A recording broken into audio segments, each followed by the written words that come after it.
Iran Israel যুদ্ধে Trump Netanyahu যখন ভাবছিল বিজয় আসন্ন, ঠিক তখন প্রবল শক্তিতে ঘুরে দাঁড়ালো ইরান।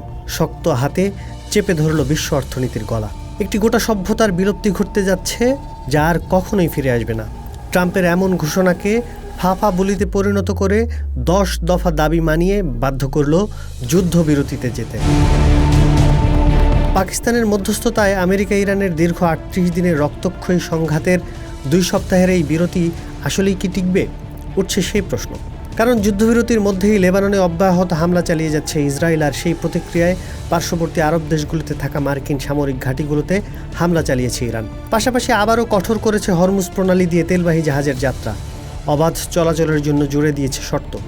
অথচ হামলা বন্ধ এবং হরমুজ প্রণালী খোলা, এটিই ছিল যুদ্ধবিরতির মূল শর্ত। অনেকেই বলছেন এ যেন শুরুর আগেই শেষ হওয়ার পথে ইরান আমেরিকার চুক্তি।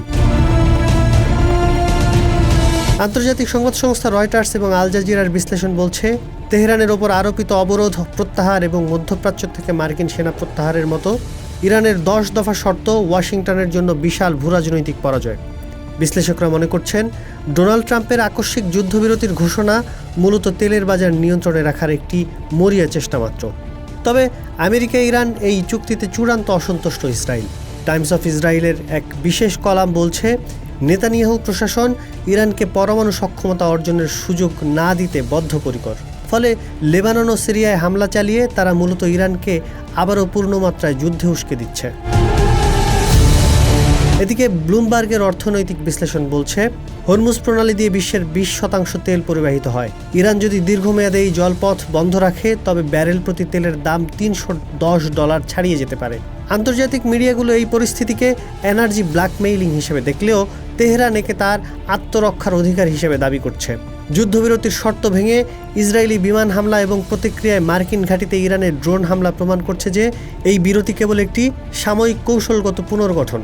উভয় পক্ষই হয়তো এই 2 সপ্তাহ সময় নিচ্ছে তাদের মিসাইল ভান্ডার পুনরায় পূর্ণ করতে এবং বড় ধরনের কোনো আকাশ বা সমুদ্রপথের হামলার ছক কষতে।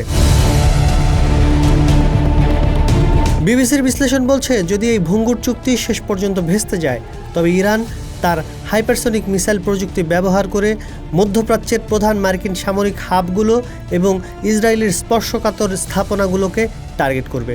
অন্যদিকে পেন্টাগন ইরানের তেল শোধনাগারগুলোতে হামলার মাধ্যমে দেশটির অর্থনীতি ধ্বংসের নীল নকশা তৈরি করে রেখেছে। শেষ পর্যন্ত এই যুদ্ধবিরতি টিকবে কি না তা নির্ভর করছে ট্রাম্প প্রশাসন ইরানের শর্তগুলো কতটুকু নমনীয়ভাবে গ্রহণ করে তার উপর। আপাতত যুদ্ধবিরতিতে গিয়ে যেন বিশ্বকে আবারও নতুন ভয়ে ফেলেছে আমেরিকা ইরান, আর ইসরায়েল চাইছে অব্যাহত যুদ্ধ। ফলে আপৎকালীন স্বস্তির যুদ্ধবিরতিও দিচ্ছে বড় ভয়ের খবর। পোস্ট দেখুন, ভাবুন, করুন, থাকুন পোস্টের সাথে।